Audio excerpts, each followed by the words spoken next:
ॐ शुक्लाम्बरधरं विष्णुं शशिवर्णं चतुर्भुजं प्रसन्नवदनं ध्यायेत् सर्वविघ्नोपशान्तये। सरस्वती नमस्तुभ्यं वरदे कामरूपिणि विद्यारम्भं करिष्यामि सिद्धिर्भवतु मे सदा।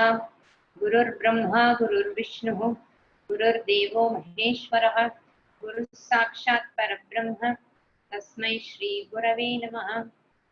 ॐ सहना भवतु सहनौ भुनक्तु सह वीर्यं करवावहै तेजस्विनावधीतमस्तु मा विद्विषावहै। ॐ शान्ति शान्ति शान्ति। हरिः ॐ। दयानंद रूपम मदाचार्य मेरी। ஸோ போன கிளாஸ்ல உங்களுக்கு ஏதாவது எப்பவுமே டவுட்ஸ் இருந்தா ஏதாவது கொஸ்டின்ஸ் கேட்கணும்னா you can ask questions. No problem, you can send the questions. உங்களுக்கு கிளாஸ்ல கேட்க முடியாது ஏன்னா I am not making it as an interactive session class போது. But you can note down the questions and ask me later. No problem after the class. போன வாரம் first verse பார்த்தோம் பஜகோவிந்தம்ல.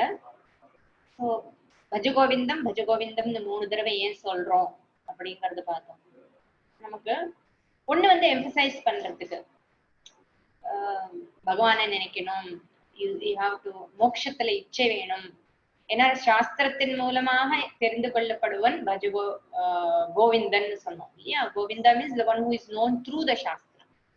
சப்த பிரமாணத்தின் மூலமாக தெரிந்து கொள்ளப்படுபவர், சாஸ்திரத்தின் மூலமாக தெரிந்து கொள்ள வேற வழி இல்லை. மோட்சம்ங்கிறதுக்கு ஒரே மீன்ஸ் ஆஃப் நாலேஜ், ஒரே பிரமாணம் வந்து சாஸ்திரம் மட்டுமே. சாஸ்திரம் இல்லாமல் ஆத்ம ஞானம் சான்ஸே இல்லை. சாஸ்திரமேவ பிரமாணம். அதனால அந்த சாஸ்திரத்துல நாட்டம் விடு, சாஸ்திரம் படி. இவ்வளவு நாள் இப்படி எல்லாம் வாழ்ந்தாச்சு, இனிமையாவது சாஸ்திரத்தை படி, வேதாந்தம் படி. உன்னை பத்தி நீ யாருன்னு தெரிஞ்சுக்கோ, இந்த லைஃபுடைய பர்பஸ் என்னன்னு தெரிஞ்சுக்கோ, எதுக்காக பிறந்திருக்கோம், மனுஷ ஜென்மம் எதுக்காக இருக்கு, இதெல்லாம் நீ தெரிஞ்சுக்கோ அப்படின்னு சொல்றதுதான் பஜகோவிந்தம். அதனால அதை எம்பசைஸ் பண்றாரு. ப்ளீஸ் டைம் வேஸ்ட் பண்ணாத அப்படின்னு சொல்லி எம்பசைஸ் பண்ணாலும் ஐயோ காலம் போயிட்டே இருக்கே, காலம் போயிட்டே இருக்கே, வேஸ்ட் ஆயிட்டே இருக்கே, சீக்கிரம் சீக்கிரம் அப்படின்னு சொல்றோம் இல்லையா. அது மாதிரியாக சொல்லப்படுவது பஜகோவிந்தம். பகவானை நாடு, மோட்சத்தில் நாட்டம்பை அப்படிங்கறத எம்பசைஸ் பண்றதுக்காக 3 தடவை சொல்றார். ஈவன் அதர்வைஸ் நம்ம சாந்தி சாந்தி சாந்தின்னு 3 தடவை சொல்றோம் இல்லையா. இதுக்காக 3 தடவை சொல்றோம் சாந்தி சாந்தி சாந்திங்கிறது வந்து தாபத்ரயம் இருக்கு. 3 விதமான தாபங்கள். தாபம்ங்கிறது துக்கம், கஷ்டம். என்ன மாதிரினா ஆதி தெய்வீகம், ஆதி பௌத்திகம், ஆத்தியாத்மிகம்னு 3 விதமான தாபங்கள் இருக்கு. இந்த 3 விதமான தாபங்களும் போகணும்னா இதுதான் துக்கம். ஆத்தியாத்மிகம் அப்படிங்கிறது என்ன? என்னாலேயே எனக்கு கஷ்டங்கள், நானே எனக்கு பெரிய விக்னமாக இருக்கிறேன், என்னுடைய சோம்பேறித்தனம், என்னுடைய லேக் ஆஃப் இன்ட்ரெஸ்ட், எனக்கு போதிய அளவுக்கு விவேகம் இல்லாமல் இருக்கிறது, நான் உட்கார்ந்து யோசிக்கிறது இல்லை, நான் உட்கார்ந்து அனலைஸ் பண்றது இல்லை.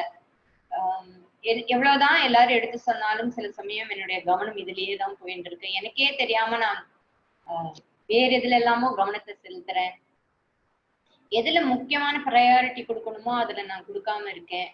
அது என்கிட்ட இருந்தே பல விஷயங்கள் வந்து தடங்களாக இருக்கிறது. நானே எனக்கு துக்கத்தை ஏற்படுத்தி கொள்கிறேன். என்னுடைய எண்ணங்கள் சரியில்லைன்னா கூட அசம்ஷன்லயே நிறைய பேர் வந்து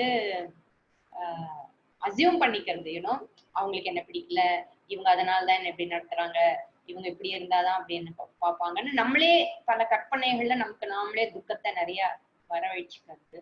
இதெல்லாம் இன்னும் நிறைய பேசலாம். பட் இந்த கான்டெக்ட்ல இது கொஞ்சம் போறோங்கிறதுனால ஐம் ஜஸ்ட் கிவிங் யூ. இந்த மாதிரி ஆத்தியாத்மிகமாக இருக்கிறது. ஆதி பௌத்திகம்ங்கிறது நம்மளை சுத்தி இருக்கிறவர்களால நமக்கு ஏற்படுகின்ற கஷ்டங்கள். ஆதி பௌத்திகம்ங்கிறது, ஆதி தெய்வீகம்ங்கிறது புயல், வெள்ளம், இப்போ வந்த கொரோனா எல்லாம் இருக்கு இல்லையா. இதெல்லாம் வந்து ஆதி பௌத்திகம்னு சொல்றான், ஆதி தெய்வீகம்னு சொல்லலாம், இல்ல ஆத்தியாத்மிகம்னு சொல்லலாம். ஏன்னா நம்மளேதான் இதுக்கெல்லாம் காரணமாக இருக்கிறோம்னு சொல்லலாம் இப்ப நடக்கிற விஷயங்களுக்கு. இந்த மாதிரி 3 விதமான தாபங்கள், 3 விதமான கஷ்டங்கள், துக்கங்கள், ரிசோர்ஸ் இருக்கிறதுனால அந்த மூன்று தாபங்களிலிருந்தும் உன்னை விடுவிச்சுக்கணும் அப்படின்னு நீ நினைச்சீன்னா இது ஒண்ணுதான் உனக்கு அவுட் அப்படின்னு சொல்றதுக்காக ரெண்டாவது தடவை அது சாந்தி சாந்தின்னு அதனாலதான் சொல்றோம். அதே மாதிரி பஜகோவிந்தம் பஜகோவிந்தம் பஜகோவிந்தம்னு 3 தடவை சொல்றோம். இன்னொன்னு வந்து ஒரு இப்ப நம்ம சாதாரணமா ஒரு காய்கம் வாச்சிக்கம் மானசம்னு சொல்றோம். மனசாலையும் நாடணும், வார்த்தைகளாலையும் அதை பத்தி பேசணும். அப்புறம் physically also you should make the effort. நிறைய பேர் வந்து சாஸ்திரம் படிக்கணும்னு நிறைய பேருக்கு ஆசை இருக்கு. பகவத்கீதை படிக்கணும், உபனிஷதுகள்லாம் படிக்கணும்னு ரொம்ப இன்ட்ரெஸ்ட் இருக்கு, சின்சியராகவே இன்ட்ரெஸ்ட் இருக்கும். ஆனா அவங்களுக்கு கன்சிஸ்டன்சி இருக்கு.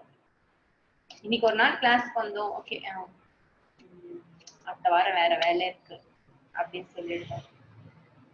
அதுக்கப்புறம் பரவாயில்ல ரெக்கார்டிங் கேட்டுக்கலாம். ரெக்கார்டிங் கேட்டுக்கலாங்கிறது கூட ஷுட் பிகம் வேற வழி இல்லைன்னா தான். ஏன்னா live class is very important. Even though I'm not able to see you, why I ask you to type your names. எனக்கு அந்த நேம் வந்து ரிஜிஸ்டர் ஆகும். ஓ அவங்க இருக்காங்க அவங்க இருக்காங்க. ஏன்னா we are not able to see இல்லையா. நீங்க இப்போ ஒரு கிளாஸ்னா எய்தாப்ல நீங்களாம் இருக்கீங்களா, I will have an eye contact. ஐ கான்டாக்ட்ங்கிறது ரொம்ப முக்கியம் ஒரு கிளாஸ்ல. பட் எனக்கு ஐ கான்டாக்ட் இல்லைன்னா கூட even if I'm not able to see your face, at least when you put your name, that person is there அப்படின்னு நினைக்கிறோம் இல்லையா. அதனால நமக்கு வந்து I'm able to connect. Okay இவங்கெல்லாம் அங்க இருக்காங்க, so I have to address everyone அப்படிங்கிறது. I'm sorry கொஞ்சம் டிஸ்டர்பன்ஸ் எல்லாம் இருக்கு, ஏன்னா எனக்கு நெட் சரியா இல்லைன்னு கொஞ்சம் வெளியில உட்கார்ந்துருக்கேன். So live class is very important. So live class என்னானாலும் we have to attend. ஏன்னா சாஸ்திர விஷயங்கள்லாம் வந்து லைவா பேசும்போது ஸ்ரவணம், அந்த ஸ்ரவணம் வந்து அஃப்கோர்ஸ் யூ கேன் லைவ் கேட்டுட்டு அப்புறம் ஸ்ரவணம் through recording is different. So commitment towards ஸ்ரவணம்ங்கிறது நிறைய பேர் போயிடுறது.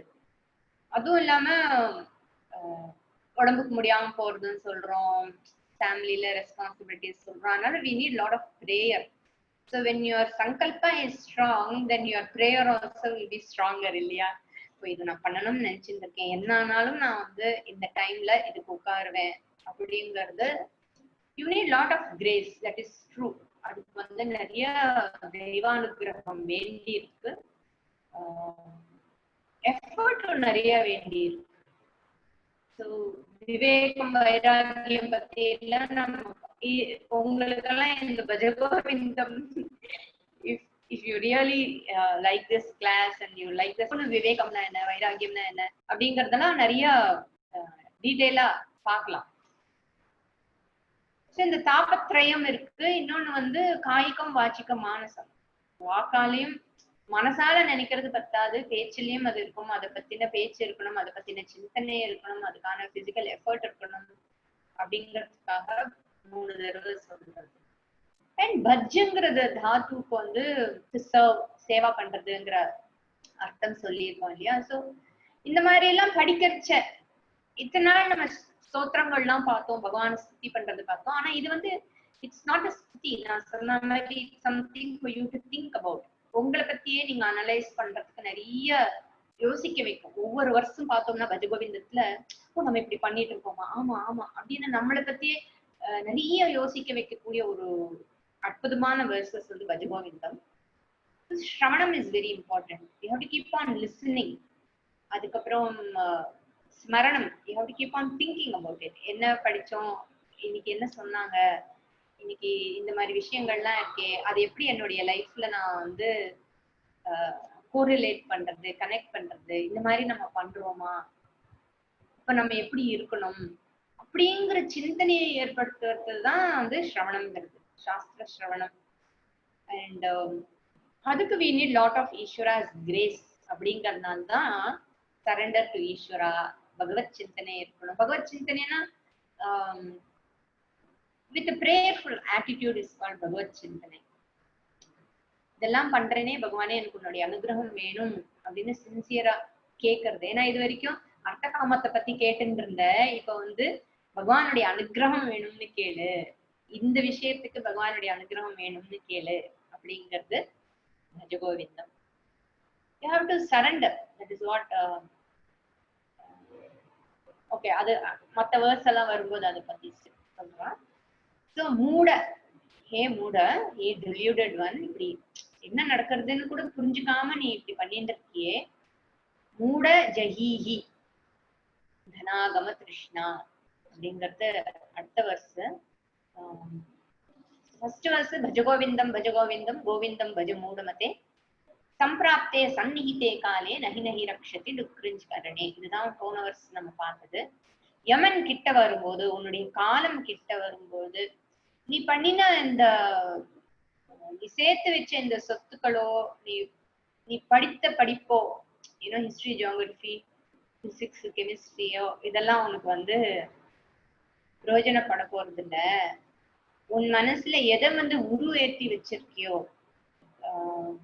பணத்தை பத்தினே உருவேற்றி வச்சா கடைசி வரைக்கும் அதுதான் வரும். இல்ல பந்தத்தை பத்தியே, ஐயோ அவனை பார்க்க முடியலையே அப்படின்னு கடைசி வரைக்கும் அதை தவிச்சுட்டு இருந்தா அந்த சிந்தனை தான் முதல்ல இருக்கும், பகவத் சிந்தனை இருக்கு. அதனாலதான் வந்து when somebody passes away, அந்த இடத்துல உட்காந்து விஷ்ணு சஹஸ்ரநாமம் சொல்லு, பகவத்கீதை சொல்லு, உபனிஷதங்கள் சொல்லுன்னு ஏன் சொல்றோம்னா, the understanding is the jiva is still there, at least for 3 days. அதனால அந்த நேரத்திலயாவது அது காதுல பட்டு, ஓகே நம்ம இதெல்லாம் விட்டுட்டு போகணும்னு அதுக்கு ஒரு கிளாரிட்டி வரும் அப்படிங்கிறதுக்காக அதெல்லாம் சொல்றது. அப்கோர்ஸ் உபனிஷதெல்லாம் புரியுமான்னு எனக்கு தெரியாது. ஏன்னா அட்லீஸ்ட் விஷ்ணு சஹஸ்ரநாமம் இல்ல ராமநாமம் ஜபம், ஹரே கிருஷ்ண ஜபம், ஏதோ ஒண்ணு, ஓம் நம சிவாய, ஏதாவது ஒண்ணு அந்த நேரத்துல சொல்லிட்டு இருக்கணும். யாராவது அங்க 4 பேர் உட்கார்ந்து இதே வேலையா பண்ணிட்டு இருக்கணும். இல்லைன்னா யூ ஹேவ் டு பிளேஸ் அந்த recording. That is what should happen. At least our prayer should be when my time comes, என் காதல இந்த மாதிரி விஷயங்கள் விழட்டும் அப்படிங்கிற பிரேயராவது இருக்கணும். சம்பிராப்தே சந்நிகிதே காலி நகி நகி ரக்ஷதி. நீ படித்த படிப்பு எதுவுமே உனக்கு வந்து உன்னை காப்பாற்ற போறது இல்லை. உன்னுடைய யாருக்காக விழுந்து விழுந்து விழுந்து பண்ணியோ அவங்களும் உன்னை காப்பாற்ற போறது இல்லை. What will you're not able to hear everybody or எல்லாருக்குமே நான் பேசுறது கேட்கலையா?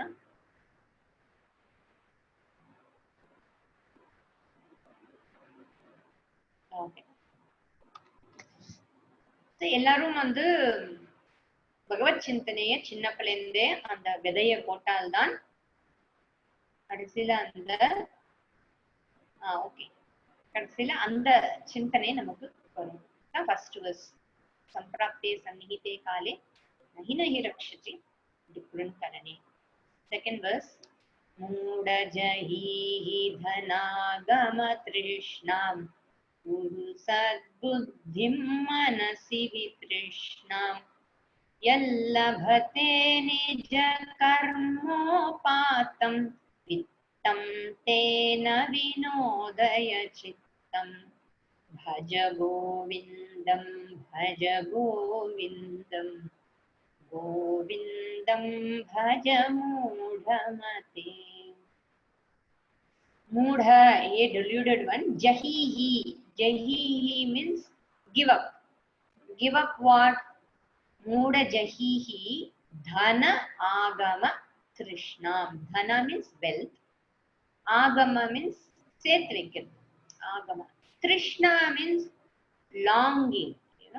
Krishna is longing. So in that way, the one Shankaracharya is addressing one who is too much engrossed in artha. Artha means collecting wealth and security. Security la, okay? எதெல்லாம் தனக்கு என்ன வந்து செக்யூர்டா feel பண்ண வைக்குமோ அதுல ஓவரா ரொம்ப கவனத்தை செலுத்துறவனை பார்த்து சொல்ற, இப்ப இவ்ளோ தாகமா உனக்கு அதுல, why you have so much longing for wealth and other things?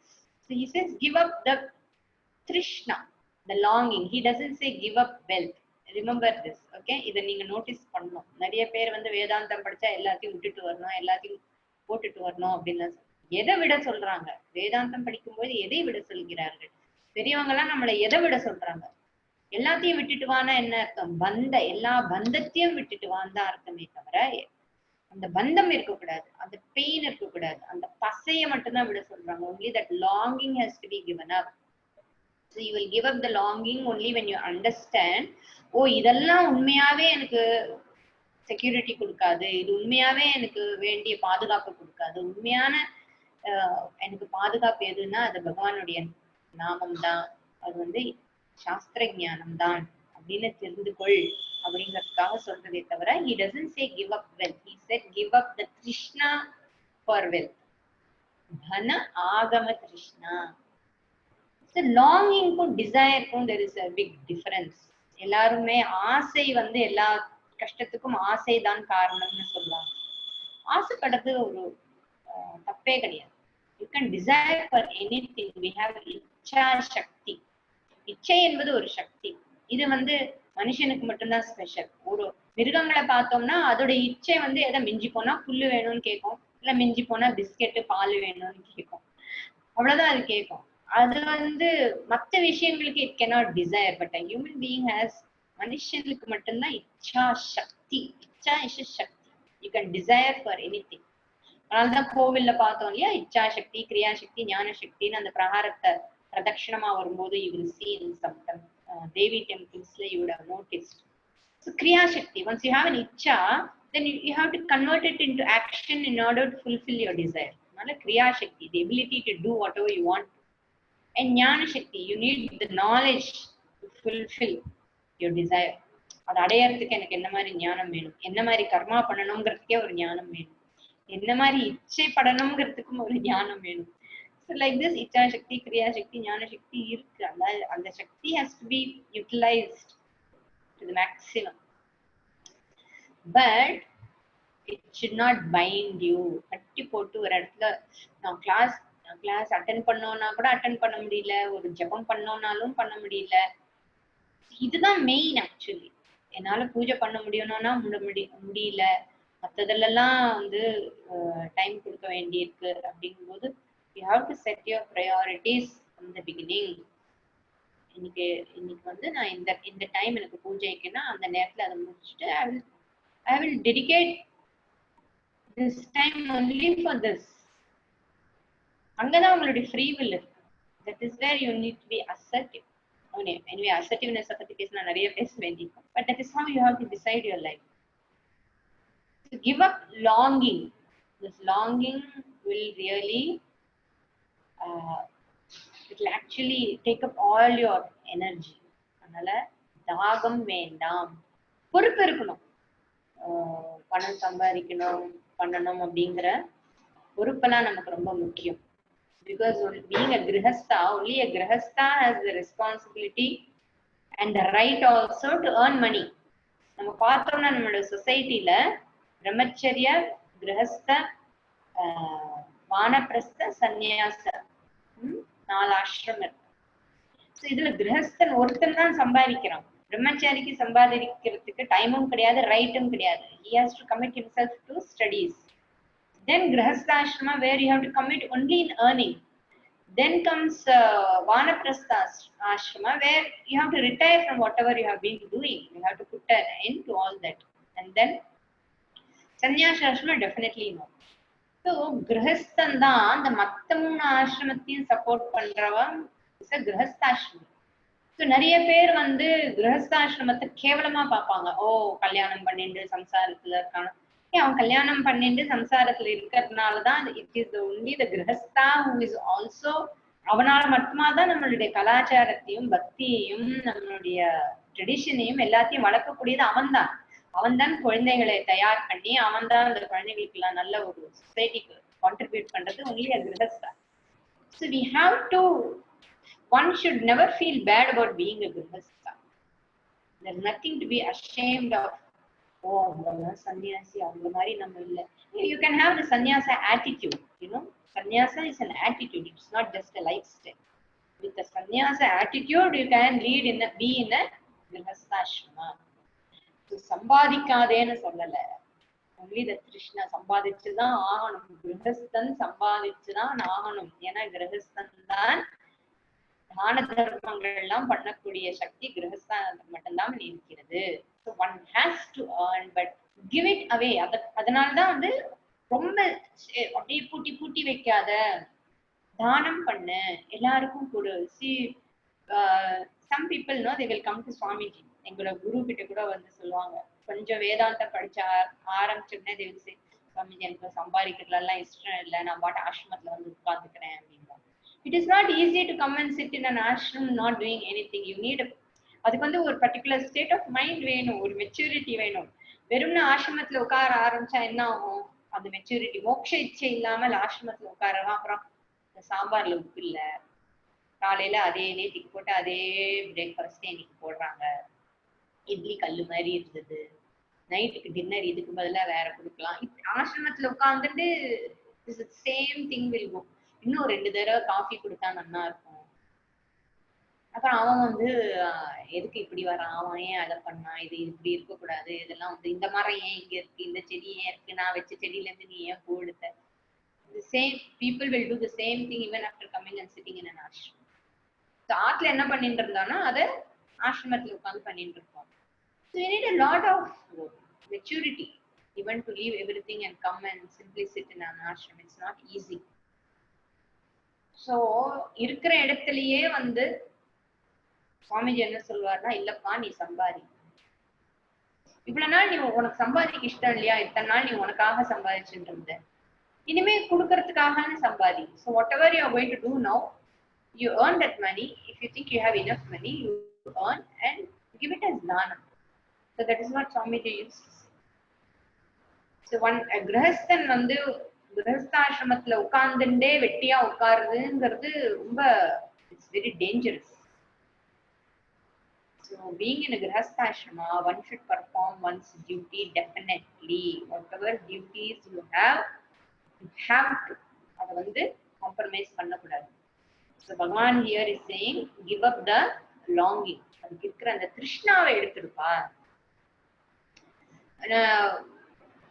You must have seen சில குடும்பங்கள்ல வந்து ancestors வந்து சேர்த்து வச்சுட்டு போயிருப்பா. You know, they would have earned that money.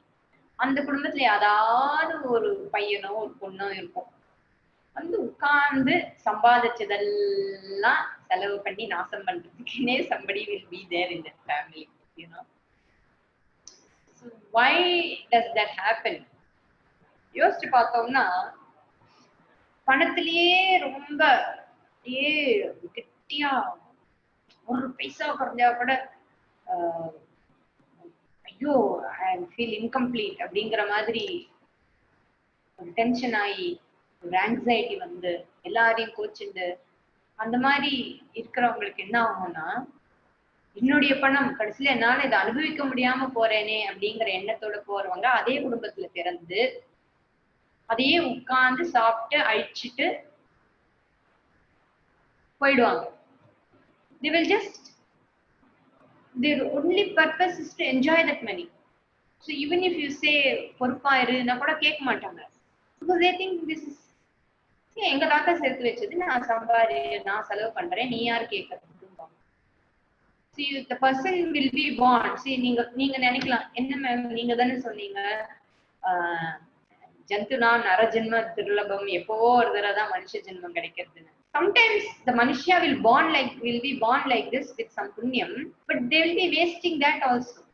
உங்களுடைய புண்ணியம் வந்து உங்களுக்கு இன்னொரு மனுஷ ஜென்மம் கொடுக்கறதுக்குன்னு இருந்தாலும் கூட, but the person will be wasting their manushya janma just for this. So one has to be alert from childhood.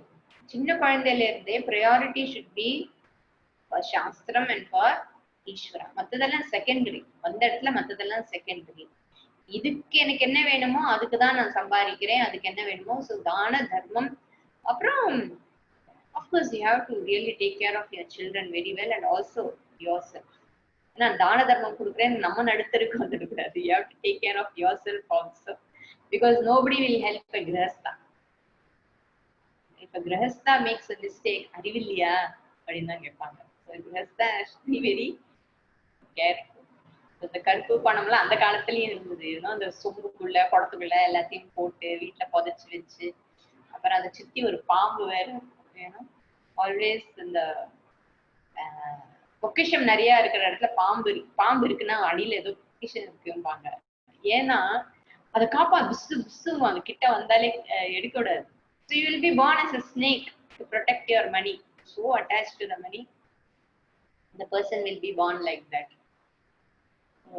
சம்பாதிக்கிறது தப்பில்ல, பொறுப்பு இருக்கணும். டெஃபினட்டா உனக்கு பொறுப்பு இருக்கு. ஒரு கிரகஸ்தனுக்கு சம்பாதிக்கிற பொறுப்பு இருக்கு, தன் குடும்பத்தை காப்பாற்றுற பொறுப்பு இருக்கு, தான தர்மம் பண்ற பொறுப்பு இருக்கு. ஆனால் அதே ஒரு அதுலயே அப்சஸ்டா இருக்காதுப்பா, அது ஒரு கிரீடா மாறக்கூடாது அப்படின்னு சொல்றாரு. மனசு பூரா பணத்தை பத்தியும் சொத்தை பத்தியும் போயிட்டு மத்ததெல்லாம் மறந்து போற லெவலுக்கு போகாது. That is what he means. ஏன்னா once you have create, then you have to tell lies, then you have to you will become hard hearted. மனசு கல்லு மனசாயிடும். ஒருத்தர் கஷ்டப்பட்டா கூட அது கொடுக்க தோணாது, இல்ல தனக்கே கூட அனுபவிக்க வராது. Recently one of my neighbours, அவங்களோட டிவி வந்து கெட்டு போச்சு. It's small TV. So the wife wants a better TV, கொஞ்சம் பெரிய டிவி. இப்பெல்லாம் எவ்வளவு பெரிய டிவி எல்லாம் வருது, ஒரு பெரிய டிவி பார்த்தா நல்லா தானே இருக்கு. அவளும் கெஞ்சிரா, அவளுடைய ரிலேட்டிவ்ஸ் எல்லாரும் ஹஸ்பண்ட் கிட்ட சொல்றா, but this man it's waste of money, waste of money, waste of money. He spending for, தனக்கு எது வேணுமோ அதெல்லாம் ஸ்பெண்ட் பண்ண தெரியணும். தண்டமா இருக்கு. அதாவது எது எங்க 24 மணி நேரம் நம்ம பாக்குற ஒரு விஷயம், ஒரு டிவி, அத வந்து அதுல ஸ்பெண்ட் பண்றதுக்கு அவ்வளோ கணக்கு பாக்குறாரு. கொஞ்சம் ஆத்துல இருக்கிறவா சந்தோஷமா இருக்க போறாங்க. they are not even people who waste money. அந்த மாதிரி ஒரு குடும்பமும் கிடையாது, சாதாரண குடும்பம் தான். ஒரு டிவி ஒரு 10 இன்ச் எக்ஸ்ட்ரா கேட்கறாங்க, அதுக்கு இன்னொரு 10,000 கூட ஆகும்னு சொல்லிட்டு he is not கன்ஜூஸ். அது வந்து தான் சம்பாதித்த பணத்தை தான் அனுபவிக்கிறதுக்கு கூட செலவு பண்றதுக்கு யோசிக்கிறது தான் வந்து கிரீட். அது வந்து அசித்தனம். எத்தனை பணம் இருந்தாலும், எத்தனை செல்வம் இருந்தாலும் பத்தல, இது போதாது, அது போயிடும் அப்படிங்கிற ஒரு பயம் இல்லாம இருக்கு. So don't be a kripana also. அதுக்காக கிருப்பணன் மீன்ஸ் பணம் இருந்தும் அதை செலவு பண்ணாதவன் பேரு தான் கிருப்பணன். பணம் இல்லாதவன் செலவு பண்ணலன்னா அவனை கிருப்பணன்னு சொல்ல முடியாது. பணம் இருந்தும் செலவு பண்ணாதவன் கிருப்பணன். எங்க செலவு பண்ண வேணுமோ அந்த இடத்துல செலவு பண்ண வேண்டியது அவசியம். So one should be able to differentiate that also. It's all right to spend on oneself. You don't have to deprive yourself. You understand the difference? எனக்கு இல்லாமல் செலவு பண்றது பெரிய விஷயம் அப்படின்னு நிறைய பேர் வந்து they'll go into depriving themselves. Why should you deprive? You are a grihastha. You have the right to really enjoy your money. But why at the same time we also share. ரெண்டும் ஒரு balance இருக்கணும். You should not also have guilt to spend. ஐயோ நம்மளாம் எவ்வளவு சாப்பிடுறோமே, அவன் பாரு ரோட்ல கிடக்கான், அவனுக்கு சாப்பாடே இல்லை, அவனுக்கு சாப்பாடே இல்லாத நேரத்துல நான் இதெல்லாம் சாப்பிடலாமா? எதுக்கு இவ்வளவு கில்ட்? அவனுக்கு சாப்பாடு இல்லைன்னா அவனுக்கு சாப்பாடு வாங்கி கொடுத்து நீ நல்லா சாப்பிடு. Everybody and it is how much can you really feed everyone in this world? ஓரளவுக்கு you can do தானம் தர்மம். உங்க சக்திக்கு எவ்வளவு முடியுமோ அவ்வளவுதான் பண்ண முடியும். You have to இந்த மாதிரி விஷயங்கள்லாம் படிக்கும் போது why I am emphasizing so much on this, because many people feel guilty even to spend on themselves, that is also an extreme. ஒண்ணு வந்து பணம் என்ன விட்டு போயிடுமோன்னு பயந்துட்டு செலவு பண்ணாம இருக்கு. இன்னொன்னு வந்து செலவு பண்ண வேண்டிய விஷயத்துல கூட செலவு பண்ணிக்காம கஷ்டப்படும். ரெண்டுமே வந்து extreme. You should have a balanced attitude towards money. You should have a balanced attitude towards spending for yourself. இதெல்லாமே இருக்கணும். எனக்கு வந்து ஸ்பெண்ட் பண்ணவே வரல அப்படின்னா கொஞ்சம் கொஞ்சமா ஸ்பெண்ட் பண்ண கத்துக்கணும். யூ கேன் ஒன்லி ஹேவ் விபரீத பாவனா. விபரீத பாவனான்னா இப்போ ஒரு தானம் கொடுக்கறதுக்கு கூட வலிக்கிறது, ஐயோ பணம் போட்டே அப்படிங்கிற எண்ணம் இருந்தா கொஞ்சம் கொஞ்சமா கொடுத்து பழகினால்தான் கொடுக்குற பழக்கம் வரும். அது எப்படி போகும்னா கொடுத்து கொடுத்துதான் போகணும், வேறு வழியே இல்லை. That is only way to get over greed and also to understand that the money is not going to, நம்ம சொல்றோம்ல நம்ம போகும்போது எண்ணத்தை அள்ளிட்டு போறோம். சோ அது கூட நிறைய பேர் வந்து அவங்களுக்கு சாதகமா இருக்கும்போது நம்ம போகும்போது என்ன அள்ளிட்டு போறோம், உங்ககிட்ட 2 லட்சம் இல்ல என்கிட்ட கூட அப்படிங்க அந்த மாதிரி எல்லாம் செல்ஃபிஷ் ரீசனுக்காக மத்தவங்களுக்கு வந்து தானத்தை பத்தி உபதேசம் பண்ணக்கூடாது. Some people will make you feel guilty for having money, you know. That also you have to be very alert. You should not feel guilty. You should feel blessed. ஏன்னா லக்ஷ்மி, தனம்ங்கிறது லக்ஷ்மி, அது அனுகிரகம்.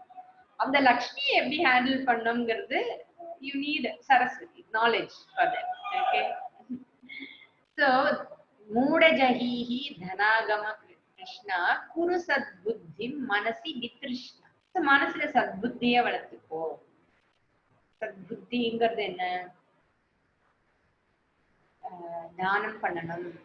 இந்த எனக்கு கொடுக்கப்பட்ட இந்த சக்தியை வச்சு நான் என்னால என்ன பண்ண முடியும்னு நான் பார்க்கணும். என்னை சுத்தி இருக்கிறவங்களை சந்தோஷப்படுத்துறதுக்கு என் குடும்பஸ்தர்கள் இல்ல நானே பொது சேவைகள் எவ்வளவோ இருக்கு, சோஷியல் ரெஸ்பான்சிபிலிட்டிஸ் எல்லாம் இருக்கு. So what can I do? So you have to and also understand the value of money. மணிக்கு ஒரு வேல்யூ இருக்கு. அதுக்கு மேல you should not add value to money. Money has power to buy certain things. It's only a means to buy few things. அதுக்கு மேல money cannot really make you happy. ஒரு லெவலுக்கு மேல money is very threatening also. அதனால பணத்தை handle பண்ண கத்துக்கோ, சத்புத்தியை வளர்த்துக்கோ, தான தர்மங்கள் பண்ணு. That is called சத்புத்தி. வித்ருஷ்ணா, வித்ருஷ்ணானா give up the thirst. சந்தோஷமா பணத்தை சம்பாரி, சந்தோஷமா பணத்தை சேர்த்துவே. ஆனா அதுல ஒரு பயம், ஒரு கோபம், ஒரு எரிச்சல், ஒரு ஜெலசி, ஒரு கிரீட், ஒரு பிஸ்னாரித்தனம் இதெல்லாம் ரிமூவ் பண்ணிட்டு சந்தோஷமா சம்பாரி. So how you should have பிரதிபக்ஷ Bhavana. பிரதிபக்ஷ பாவனாங்கிறது you can't hear. பிரதிபக்ஷ பாவனாங்கிறது இப்ப நான் என்னுடைய என்ன தாட் இருக்கோ அதுக்கு ஆப்போசிட்டா நான் அதை வளர்த்துக்கணும். கஷ்டப்பட்டுதான் வளர்த்துக்கணும். குடுக்குற எண்ணம் இல்லைன்னா குடுக்குற எண்ணத்தை வளர்த்துக்கணும். அவ்வளவுதான், வேற என்ன பண்ண முடியும்? அது வேற வழியே கிடையாது. அன்பா இருக்கிறதுக்கு தெரியலன்னா அன்பா இருந்து பழகினாதான் அந்த அன்பு வரும். நன்றியோடு இருக்க தெரியலன்னா அது நன்றி எப்படி வளர்த்துக்கிறதுனா நன்றியா இருந்துதான் வளர்த்துக்க முடியும். There is no other way. பிரதிபக்ஷ Bhavana is do just opposite to whatever you feel right now, and that's the only way to cultivate those attitudes. Then you can have a contented life. திருப்தியா வாழறதுங்கிறதும் ரொம்ப முக்கியம். திருப்தி இல்லாம வாழ, பணம் இருந்தாலும் திருப்தியா இருக்கணும், இல்லைனாலும் அது சம்பாதிக்கிறதுக்கு என்ன வழி இருக்கோ அதை பார்த்துட்டு திருப்தியா இருக்கணும். anything I have, திருப்தி should be there. Be happy. திருப்தி means enough கிடையாது. திருப்தி means I'm happy. Yeah, I can't afford a TV, but it's okay, I'm happy. Yeah, I can't afford another car, but it is okay, I'm happy. If I can afford, I will buy later. அந்த மாதிரி இருக்கிறதுக்கு பேர் தான் திருப்தி. நிறைய பேர் திருப்தினா enough அப்படின்னு நினைச்சிட்டு இருக்காங்க. don't want. திருப்தி doesn't mean I don't want anything. திருப்தி means being happy with whatever you have. You understand? திருப்தி means I have this, and with whatever I have, I'm happy. It doesn't stop you from seeking more. Tripti doesn't stop you from seeking more. Tripti only means 10 ரூபாய் இருக்கா, okay 10 ரூபாய் இருக்கு, இதை வச்சு என்ன பண்ணலாம். 100 ரூபாய் இருக்கா, ஐம் சோ ஹாப்பி. 100 ரூபாய் இருக்கா, என்ன பண்ணலாம். 1000 ரூபாய் இல்லையேங்கிற எண்ணத்துக்கு போக கூடாது. அதே மாதிரி 100 ரூபாய் இருக்கு, 1000 ரூபாய்க்கு நான் ஆசைப்படக்கூடாது. ஆனா இல்ல, it doesn't say like that. 100 ரூபாய் இருக்குங்கிறதுல திருப்தி இருக்கணுங்கிற. சரி, அதை இன்னும் கொஞ்சம் வளர்த்துக்கலாம்னு நினைக்கிறது தப்பு கிடையாது. ஒரு கிரகஸ்தனுக்கு எல்லா உரிமையும் இருக்கு. அதை வளர்த்துக்கிறதுக்கு என்ன பண்ணணுமோ அதை பண்ணக்கூடிய தர்மத்தின்படி என்னென்ன சம்பாதிக்க முடியுமோ அது சம்பாதிக்கிற உரிமை கிரகஸ்தனுக்கு இருக்கு. ஆனால் இதுல திருப்தி இருக்கணும். 100 ரூபாய் தான் இருக்கு, பத்தாது அப்படின்னு சொல்லாதீங்க. 100 ரூபாய் இருக்கு. ஈஸ்வரா's grace, I have this. I can live with this. I can do this. With this I can do this. என்னென்ன பண்ண முடியும், எப்படி எல்லாம் இருக்க முடியும், அதுதான் திருப்திங்கிறது. அண்டர்ஸ்டாண்ட்? திருப்தி இஸ் லக்ஷ்மி கரம்னு சொல்றது அதனாலதான். திருப்தி தான் Lakshmi. But it doesn't stop you from seeking. நிறைய பேர் என்கிட்ட இந்த கொஸ்டின் கேக்குறாங்க. திருப்தி இருக்கிறத வச்சு சந்தோஷமா இருக்கு. இருக்கிறத வச்சு சந்தோஷமானா அதுக்காக இதுக்கு மேல நீ எதுவும் சீக் பண்ணக்கூடாதுங்கிற அர்த்தத்துல சொல்லல. இருக்குங்கிறத நினைச்சு சந்தோஷப்படு, இல்லைங்கிறத நினைச்சு கஷ்டப்படாத. எது இல்லைன்னு நினைக்கிறியோ அது வேணும்னு நினைச்சீன்னா அதுக்கு உழைச்சு நீ சம்பாதிச்சு. அந்த clarity we should have. Because நிறைய இடத்துல வந்து இருக்கிறத வச்சு திருப்தி அடையணும், இருக்கிறத வச்சு திருப்தி அடையணும்னா அது யாருக்காக சொல்லப்பட்டதுன்னா இல்ல இல்ல இல்ல இல்லைன்னு அழறவனுக்காக சொல்ல. இருக்குன்னு சந்தோஷப்படுறவன் என்னைக்குமே சந்தோஷமாக இருப்பான். அதுதான் லக்ஷ்மி கட்டாட்சம். எல்லபசே நிஜ கர்மோபாத்தம். உபாத்தம் means whatever you have earned. உண்மையாக நிஜ கர்ம உபாத்தம்னா நீ with effort, the effort, with whatever effort you have earned, okay, yellabhate nija karmopatham vittam. Vittam means wealth. என்ன வித்தம் வந்து உன்னுடைய எஃபர்ட்டால நீ சந்தோஷம் நீ சம்பாதித்தாயோ, பிரத்யார் சொத்து இல்லைன்னு அர்த்தம். நீ எஃபர்ட் எடுத்து எதை சந்தோஷம் சம்பாதித்தாய். எல்லதசே நிஜ கர்மோபாத்தம் வித்தம் தேன வினோதய சித்தம். So be happy with what you have already earned. நீ உன்னுடைய பிரயத்தனத்தால உனக்கு கிடைத்த சொத்தை வைத்து நீ சந்தோஷமாக இரு. இன்னொருத்தருடைய see if you have greed, ஏன் இதை சொல்றாருன்னா தனாகம திருஷ்ணா இருக்கும் பொழுது அந்த சொத்து எனக்கு வந்தே ஆகணும் அப்படிங்கிற ஒரு வெறி, அப்புறம் இன்னொருத்தர் தான் இருந்தா கூட அது எப்படியாவது தனதை பண்ணிக்கணும் அப்படிங்கிற ஒரு வெறி, இதெல்லாம் வரும். அதுதான் திருஷ்ணாங்கிறது. நீ உழைச்சு கஷ்டப்பட்டு என்ன சம்பாதித்தாயோ அதுல வந்து திருப்தியாக இரு. நிஜ கர்ம உபாத்தம், ஓன் எஃபர்ட். அந்த வித்தத்தினுடைய உன்னுடைய சித்தம், மே யோர் சித்தம் பி ப்ளீஸ், மே யோர் சித்தம் பி ப்ளீஸ். ஏன்னா அப்பதான் பீஸா இருக்க முடியும். இது நான் கஷ்டப்பட்டு சம்பாதித்த பணம். You can sleep peacefully. தர்மத்தின்படி சம்பாதித்தது. That is where you need peace. இல்லையா? மனசுல ஒரு சாந்தம் இருக்கணும். யாரையும் திருடல, யாரையும் திருடல, ஏமாத்தல, பிடுங்கல அப்படிங்கிறதே gives you a lot of peace. அது மாதிரி இருக்கு. அப்போ எனக்கு ரைட்ஃபுல்லி எனக்கு வர வேண்டிய ப்ராப்பர்ட்டிக்கு நான் சண்டை போடக்கூடாதா அப்படின்னு ஒரு கொஸ்டின் வரலாம். Somebody is taking away what is rightfully mine. Yeah, you can fight for it, but may you not lose your peace of mind. You understand? If you think you can be peaceful, quick pola eduthu go. I can earn, I can live with it. Abingumbodhu better to give up. Or if you think that you have to fight for it, then fight with a peaceful mind. This is mine, so I have the right to earn, I have the right to take it. அப்படிங்கிறது சந்தோஷமா பண்ணணும். ஒரு கோபமாவோ ஆத்திரமாவோ அந்த மாதிரி பண்ணாதீங்க. that is what's important. Even when you fight for your right, do it happily, because I'm doing the right thing. Yeah, I will fight for it. I will fight for it. அப்படி போகாதீங்கங்கறாரு. You see the difference? Because you should not lose your mind, peace of mind, even when you are fighting for your right. That's what. மூடஜஹீஹி தனாகம திருஷ்ணா குருசத் புத்திம் மனசிகி திருஷ்ணா எல்லவசே நிஜ கர்மோபாத்தம் வித்தம் தேன வினோதய சித்தம். May your mind be pleased with whatever you have earned through the means of dharma. See, contentment will be there. This is your own experience, right? நியாயமா சம்பாதிச்சுங்கும் போது ஒரு contentment இருக்கு இல்லையா? That's a grace that I'm able to earn as per dharma is grace.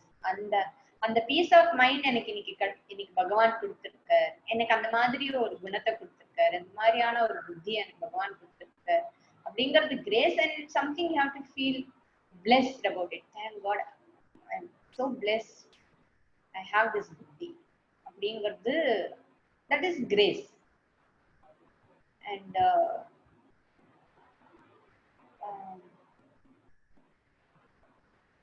பிரயத்தனத்துக்கு வந்து ரொம்ப முக்கியத்துவம் கொடுக்கணும். Generally we see it has to come from childhood, you know. குழந்தைங்களுக்கு nowadays people are குழந்தைக்கு கஷ்டமே தெரியக்கூடாது, கேட்டா கொடுத்துடணும் அப்படிங்கிறது we are setting a wrong example. it is not true that you will get whatever you ask for. இத்தனை வருஷம் வாழ்ந்திருக்கீங்க, நீங்க கேட்டதெல்லாம் கிடைச்சிருக்கா? இல்ல கேட்டதெல்லாம் வந்து யாராவது கொடுத்துட்டே இருக்க முடியுமா? It is not possible. It's not practically possible. How much ever rich you may be. கேட்டதெல்லாம் கிடைக்கும் அப்படிங்கிறது வந்து குழந்தைங்களுக்கு அந்த சின்ன வயசுல இருந்தே அதை வந்து நம்ம பழக்கக்கூடாது. You have to earn. You have to work for it. You should deserve it. அப்படிங்கிறது குழந்தைங்களுக்கு போட்டாதான் நாளைக்கு அதுங்களுக்கு ஒரு 40 வயசு ஆகும் போதோ இல்ல 25 வயசு ஆகும் போதோ they will understand the value of. Otherwise they will demand from you. They will be demanding. You keep you அந்த பழக்கத்தை நம்ம ஏற்படுத்தி கொடுத்தோம்னா குடுத்து குடுத்து குடுத்து குடுத்து குடுத்து பழக்கினோம்னா then after some time you also feel tired of giving, you know, and then you feel, oh, எவ்வளவு கொடுத்தாலும் they are not grateful. Then unnecessarily you will be cursing your own children or your own friends or whoever. யாருக்கு நீங்க கொடுத்து பழக்கி இருக்கீங்களோ நீங்க பழக்கினது தானே. So நிஜ கர்மோபாத்தம்ங்கிறது you should earn it. You should make the effort to get something. You are not depriving your children of something. குழந்தை கேட்ட உடனே ஐயோ அது ஏங்குறது, என்ன சாப்பாட்டுக்கா ஏங்குறது, சைக்கிள்க்கு ஏங்குறது, okay. Children should be taught. அதுக்கு வந்து நமக்கு அந்த கன்விக்ஷன் இருக்கணும். ஒரு அந்த குழந்தைகளுக்கு எப்படி எடுத்து சொல்லணும் அப்படிங்கிறது நம்மளுக்கும் வந்து அந்த கேட்டதெல்லாம் கொடுக்கணுங்கிற ப்ரெஷர் இருக்கக்கூடாது. பொறுமையா சொல்லிதான் ஆகணும் குழந்தைங்களுக்கு. That has to come from childhood. Otherwise they will be demanding more and more from you and you will feel a lot of pain. Then you say குழந்தைங்களே நமக்கு வந்து பெயினா ஆயிட்டாங்க அப்படிங்கிற எண்ணத்தை நம்மளே அதுக்கு வந்து வழிவகுக்க கூடாது. So Bhagavan Shankara is saying, see the limitation of wealth. In that the wealth can only give you security to some extent. Adukku mele it can't give you. Wealth doesn't give you happiness. Wealth may give you some security, but it doesn't give you the happiness that you are actually seeking. It doesn't make you feel complete. And also there is a fear of losing money. Idella irukku. Panam irundhalum you may lose money அப்படிங்கறதெல்லாம். So always there is fear. So the only source is to have peace of mind is surrender to Bhagavan. Next. So may you have desire for moksha.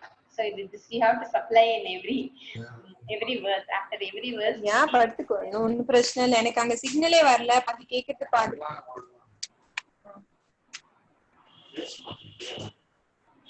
Signal கிடைக்குமான்னு பார்த்தேன். இங்க வந்து சுத்தமா போயிடுச்சு.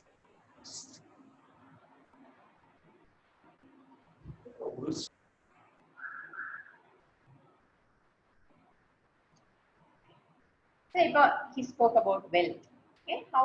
Because அர்த்தகாமம் தானே நம்ம மெயினா அத பத்தி தானே அவர் பேசிட்டு இருக்காரு. அர்த்தகாமத்துல மூழ்கி இருக்கிறவனை பத்தி பேசுறதுனால இப்ப அர்த்தத்தை பத்தி பேசிட்டார். வெல்த் ன்னு சொல்லும்போது don't take only money. Everything you think as a wealth. You may think relatives are wealth, friends are wealth.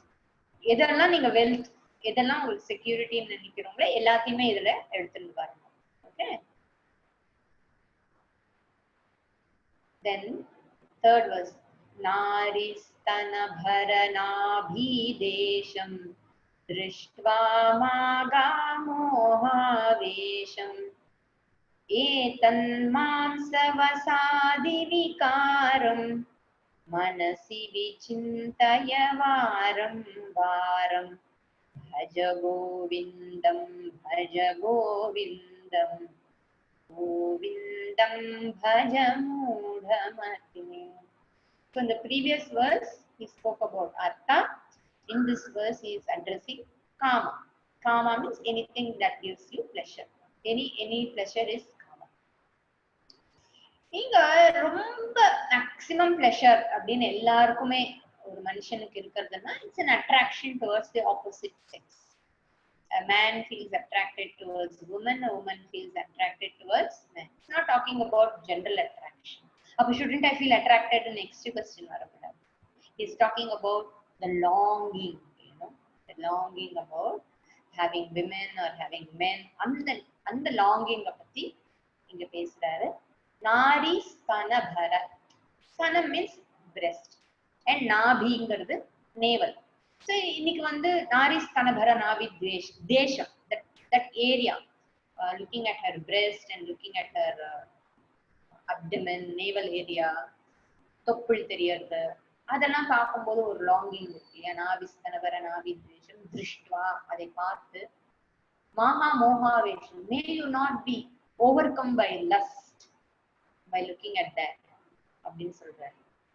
So மிதுனத்தை பத்தி பேசுறாரு, மைதுனத்தை பத்தி பேசுறாரு, having sexual desire பத்தி பேசுறாரு. பாலுணர்ச்சின்னு சொல்லுவோம் தமிழ்ல. பாலுணர்ச்சி இஸ் காமன். பாலுணர்ச்சியிலும் காமத்திலையும் தர்மம் இருக்கணும். தர்ம அர்த்த காம, தர்ம காம, காமத்திலையும் தர்மம் இருக்கணும். ஸோ நம்ம உபனிஷத்தெல்லாம் படித்தோமானால் அதுல வந்து ஈவன் மேரிட் பீப்புள் எத்தனை தடவை மிதுனம் இருக்கணும், எத்தனை காலத்துல அதை அவாய்ட் பண்ணணும், என்ன மாதிரி ஆட்டிடியூட் இருக்கணும்ங்கிறதெல்லாம் கூட நிறைய சொல்லியிருக்காங்க. ஸோ அந்த ரூல்ஸ் படியெல்லாம் பார்த்தோமானால் everybody seems to be lustful மாதிரி இருக்கும். ஹியர் இஸ் சேயிங் ஆச்சு எத்தனை காலம் உனக்கு வந்து இந்த காம உணர்ச்சிகள் உனக்கு அதுலயே நீ மூழ்கி இருப்ப. ஸோ இதுல வந்து even though he is addressing men, it is for women also. Okay, so இதுலயும் நம்ம ஒண்ணு கவனிச்சுக்கணும், is sexual desire is wrong அப்படின்னு நெக்ஸ்ட் கொஸ்டின் வரக்கூடாது. ஒரு கிரகஸ்தனுக்கு செக்ஷுவல் டிசைர் இருக்கிறதுங்கிறது நியாயமானது. ஏன்னா சந்ததி நல்ல நல்ல சந்ததிகள் பிறக்கட்டும்னு ஆசீர்வாதம் பண்ணிட்டு you should not have any sexual டிசைர்னு சொல்ல முடியுமா? அசட்டுத்தன்மை இல்லையா? அப்புறம் எதுக்கு கல்யாணம் பண்ணிக்கணும்? அதுலயும் வந்து அதுலயே மூழ்கி போயிடாதே. ஏன்னா இருக்கிறதுலயே காமத்திலேயே நம்ம வந்து இந்த பிரதமமல்ல நியாயம்னு ஒண்ணு வருது வேதாந்தம் படிக்கும்போது. பிரதமமல்ல நியாயம் மீன்ஸ் இப்போ வந்து ஒரு பாக்ஸரோ ஒரு மல்யுத்தக்காரனோ வந்து சண்டை போடுறான்னு வச்சுக்கோங்களேன், ஒரு காம்படிஷன் இருக்குன்னா, ஸோ ஒவ்வொரு லெவலா வந்து இவன் ஜெயிச்சு வந்து அப்புறம் then he becomes a champion. பிரதமமல்ல நியாயம்ங்கிறது என்னன்னா, ஒவ்வொன்னா அடிக்கிறத விட ஸ்ட்ரெயிட்டா யாரு வந்து டாப்ல இருக்கானோ அவனோட சண்டை போட்டு ஜெயிக்கிறது வந்து பிரதம மல்யுத்தத்துல யாரு வந்து டாப் மோஸ்டா இருக்கானோ நீ ஒவ்வொரு லெவலா போய் ஜெயிச்சு வர்றதுக்கு நேரம் அவனை சேலஞ்ச் பண்ணி அவனோட சண்டை போட்டு ஜெயிச்சிட்டீங்கன்னா over, it's easy. That is called பிரதமமல்ல நியாயம். அதேதான் இங்கேயும் சங்கரர் வந்து கையாளுறார். பிரதமமல்ல நியாயத்தின்படி இங்க காமம் என்பது sexual desire is the one which really holds a person அப்படிங்கிறதுக்காக முதல்ல அதை எடுத்துக்கிறார். ஈவன் அந்த பார்வையாலேயே வந்து நீ மூழ்கி போயிடாத. அதை பார்த்து எத்தனை நாள வந்து அதுலயே மூழ்க போற, எத்தனை வயசானாலும் அந்த காமம் போக மாட்டேங்கிறது. அந்த காமத்திலிருந்து விடுபட்டு வா.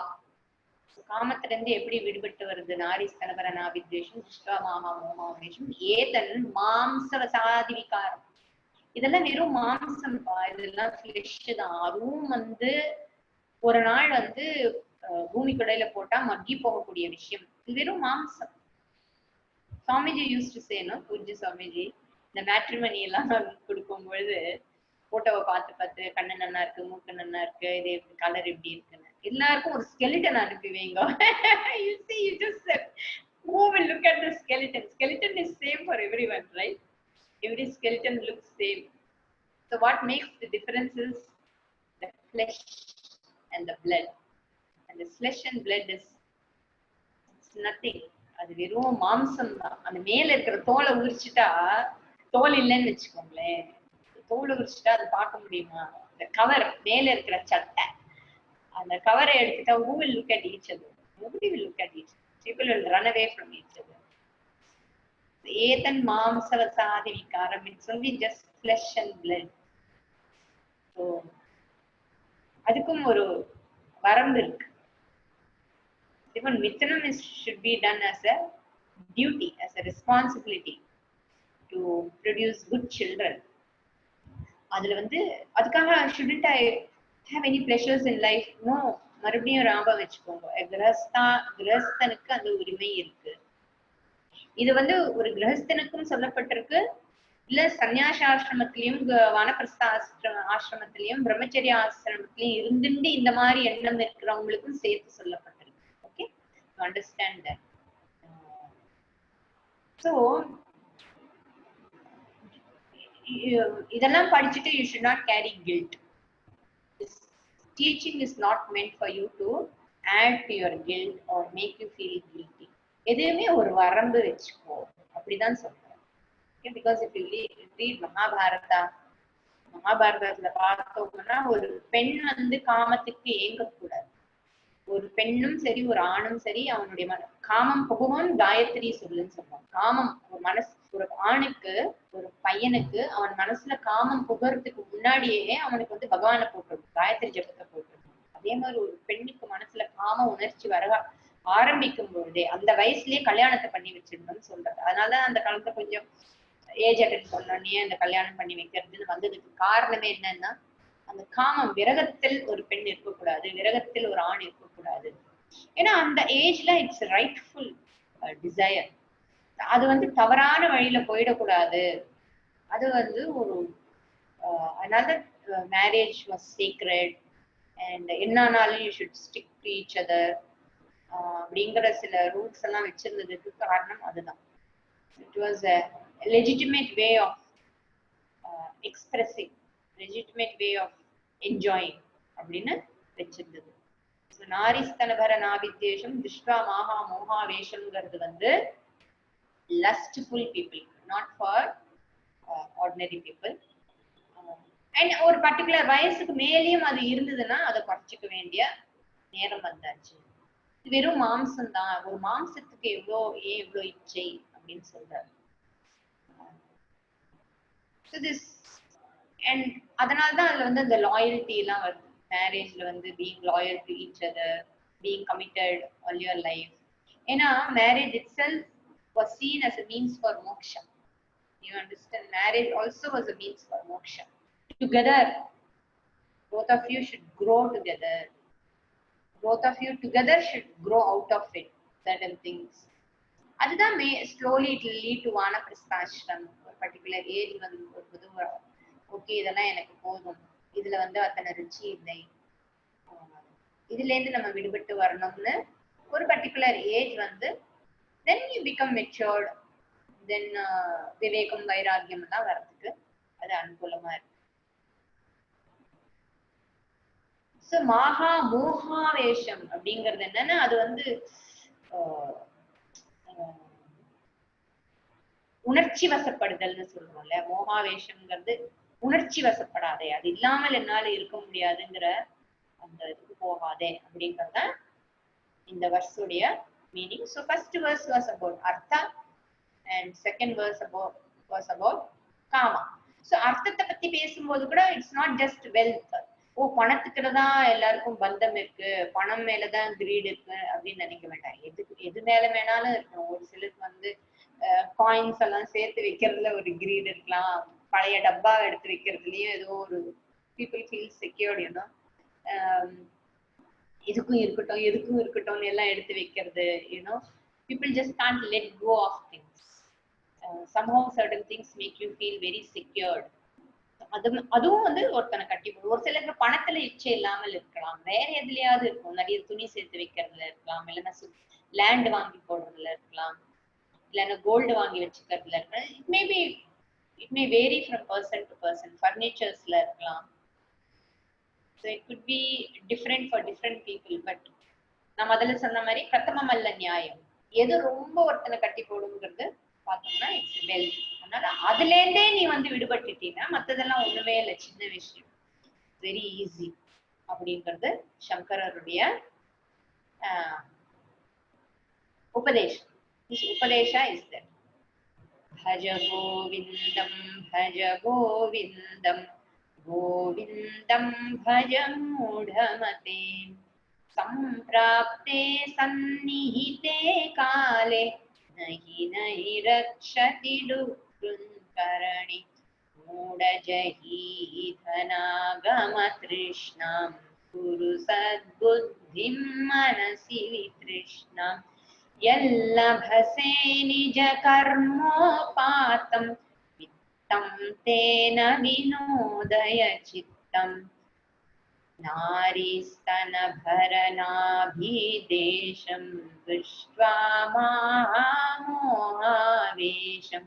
एतन्मांसवसादिविकारं मनसि विचिन्तय वारं वारं. वारं वारं means again and again. Think of the dosha. அதுல தோஷ தர்சனம் பாக்குறது ரொம்ப முக்கியம். ஒரு சில விஷயத்துல தோஷம் பார்க்க கூடாது. தோஷ தர்சனம்னா அதுல இருக்கிற குறையை பார்க்கறதுன்னு அர்த்தம். ஆனா ஒரு சில நேரத்துல தோஷ தர்சனம் தான் நம்மள அந்த குறையை பார்க்க வைக்கிறது மூலமாக தான் அதுல இருந்து விடவிடுவோம். So he says you look at the dosha.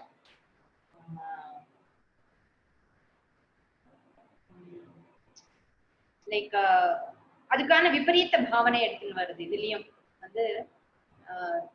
So you start respecting the other person instead of seeing that person as a lump of pleasure, means for joy அப்படின்னு பாக்குறதை விட you start respecting. அதனால்தான் அப்புறமா தேவியாக பாரு, அம்பாள தேவியாக பாருன்னு சொல்றது அதுல இருந்து வந்ததுதான். பெண்களை தேவியாக பாரு, தெய்வமாக பாரு, மதிக்கணும் அப்படின்லாம் சொல்றது எதனால? தன் மனைவி. So somebody asked, if I see everyone as Devi, I'm not even able to be with my wife அப்படின்னு. Somebody asked me this question. So அப்ப அவள் தேவினா நீ சிவனா இருந்துக்கோ. யூனோ எதையுமே வந்து கம்ப்ளீட்டா வந்து பார்க்கணும். ஒரு போர்ஷனை மட்டும் பார்த்துட்டு இன்னொரு போர்ஷன்ல வந்து விட்டுறக்கூடாது. So if she is Devi, then you are Shiva. Then Shiva சக்தியாக இருக்கணும். You respect each other, you love each other, you appreciate each other. அதனால தானே கல்யாணம் பண்ணும் போதே அந்த ஊஞ்சல்ல உட்காத்தி வைக்கும் போது பெருமாளாகவும் தாயாராகவும் சிவனாகவும் சக்தியாகவும் வைத்து அந்த திருமணத்தை பண்றதுக்கு காரணமே வந்து அதுதான். அர்த்தநாரீஸ்வரன் சொல்லி சமமாக இருக்கணும் ரெண்டு பேருமே. You have to grow together அப்படிங்கிறது தான் கல்யாணத்துடைய தாற்பயம். உன்னை பாத்துக்கிறதுக்கு அவன் இருக்கான், நீ கவலைப்படாத, உன்னை பாத்துக்கிறதுக்குன்னு ஒருத்தன் வர வேண்டாமா அப்படின்னு சொல்றதும் சரியில்லை. உனக்கு சமைச்சு போடுறதுக்கு ஒருத்தி வேண்டாமான்னு சொல்றதும் சரியில்லை. சமைச்சு போடுறதுக்கு வேலைக்காரி போகணும், சமையக்காரி போகணும். பாத்துக்கிறதுக்கு புருஷனாதான் இருக்கணும்னு அவசியம் இல்லை, யாரு வேணா பாத்துக்கணும். So that should not be the purpose of marriage. I have heard this from childhood. சமைச்சு போடுறதுக்கு ஒருத்தி வந்தா போதும், சமைச்சு போட ஒருத்தி வந்தா போதும், உனக்கு சமைச்சு போட்டு உன் வேலையெல்லாம் பாக்குறதுக்கு it's not the right attitude. அதே மாதிரி ஒரு பெண்கிட்டயும் உனக்கு பாதுகாப்புக்கு ஒருத்தன் மட்டும் சொல்லக்கூடாது. அப்புறம் நீ என்ன பாத்துக்கலையே, நீ என்ன பண்ணலையே, அது பண்ணலையேன்னு சண்டை போடும். You should live together, you should enjoy together. அந்த மாதிரிதான் வந்து ஒரு திருமணத்தை பத்தி சேக்ரடா பேசணும். ஒரு தன்னலத்துக்காக ஏற்படுத்துற ஒரு பந்தமாக அது பார்க்க கூடாது. இட்ஸ் a divine பந்தம். கல்யாணத்திலே நிறைய விரதங்கள் எடுத்துட்டு தானே அந்த திருமணத்தை பண்ணிக்கிறோம். It's a commitment. It's where the man also should respect the girl, respect her feelings, respect her body. அதெல்லாம் வரணும் திருமணத்துல. அதெல்லாம் இன்ஃபேக்ட் அதெல்லாம் அம்மா தான் வந்து பிள்ளைகளுக்கு சொல்லி தர முடியும். அப்பாவும் அம்மாவும் தான் சொல்லி தர முடியும். If that respect is there, then இந்த மாதிரி ஒரு lustful attitudeங்கிறது தானாகவே குறைய ஆரம்பிக்கும். Women have the right அப்படிங்கிறது, அதே மாதிரி men have the right அப்படிங்கிறது. So he says, look at the body as flesh. The skin is the cover.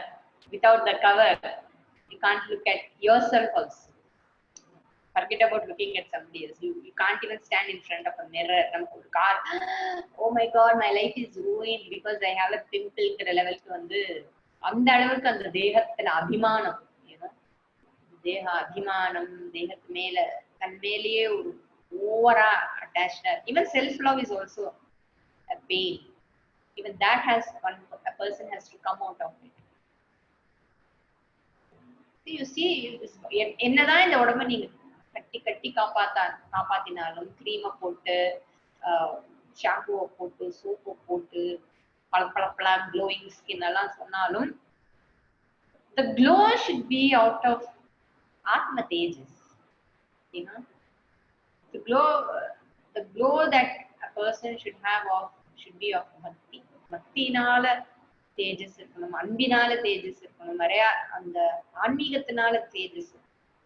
அந்த தேஜஸ் வந்து எத்தனை வயசானாலும் போகவே போகாது. அந்த தேஜஸ் வந்து வயசு கூட கூட அந்த தேஜஸ் ஜாஸ்தி தான் ஆகும்.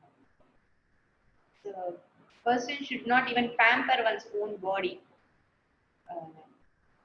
after ஒரு லெவலுக்கு மேல pampering also is not good. ஓ இந்த வயசுல எல்லாரும் இப்படிதான் இருப்பாங்கன்னு சொல்லி அந்த வயசுல வந்து ஓவரா பேம்பர் பண்ண விடுறதும் சரியில்லை. ஈவன் குழந்தைங்களுக்கும் சொல்லணும், ஓகேமா, so what, you have this pimple, live with it. If you want, you can apply some medicine and all, but அதுலயே வந்து உன் லைஃபே வந்து பிம்பிளை சரி பண்றதுலயே இருந்ததுன்னா ஒரு பிம்பிள் இருந்துட்டு போட்டுமே என்னப்போ. Even the lust towards one's own body இருக்கு பாருங்க, that is also a lust only. So much love for one's own body is also not good. அதுவும் காமம் தான். தன்னுடைய அப்பியரன்ஸ்ல, தன்னுடைய கலர்ல. A person should learn to accept one's own body as it is. அப்பதான் வந்து மத்தவங்களையும் ரெஸ்பெக்ட் பண்ண முடியும். If you don't accept yourself as yourself, when you look at your mirror, you should be happy about it. You should not compare yourself with all the other people's eyes and ears and nose. வச்சு compare பண்ணிட்டே இருந்தா ஏதோ ஒரு குறை இருந்துட்டே தான் இருக்கும். எனக்கு பகவான் இந்த தேகத்தை கொடுத்திருக்காரு. I'm happy with this body. I love this body. I respect first you respect your own body. அதை குத்துன்னு சொல்லிட்டே இருக்கிறதுல இருந்து நிறுத்தினாதான் மத்தவங்க பார்த்து அவ கண்ணு நல்லா இல்ல, மூக்கு நல்லா இல்ல, ஓகே ஏதோ குறைச்ச கலர் தான் பரவாயில்லன்னு சொல்லிட்டோம். என்னாவது வயசாயிட்டே போறதே, ஏதோ ஒரு பொண்ணை வச்சு கல்யாணம் பண்ணோமே, கலர் இல்லைனாலும் பரவாயில்லன்னு ஒத்துட்டோம். மாப்பிள்ளைக்கு மூக்கு நல்லா என்னானோ ஒத்துட்டோம். அந்த மாதிரி எல்லாம் இருக்கக்கூடாது, ரொம்ப தப்பு. First we have to stop looking at people based on their appearance. குணத்தை பார்க்க கற்றுக்கொண்டோமானால் அப்ப இந்த லஸ்ட் தானாக குறையும், காமம் தானாக குறையும். We will continue in the next. Om sarve bhavantu sukhinah, sarve santu niramayaah, sarve bhadrani pashyantu, ma kasyid dukkha bhag bhavet, asato ma sadgamaya, tamaso ma jyotirgamaya, mrityorma amritangamaya. Om purnamadah purnamidam purnat purnamudachyate, पूर्णस्य पूर्णमादाय पूर्णमेवावशिष्यते. ओम शांति शांति शांति. हरि ओम श्री गुरुभ्यो नमः. हरि ओम.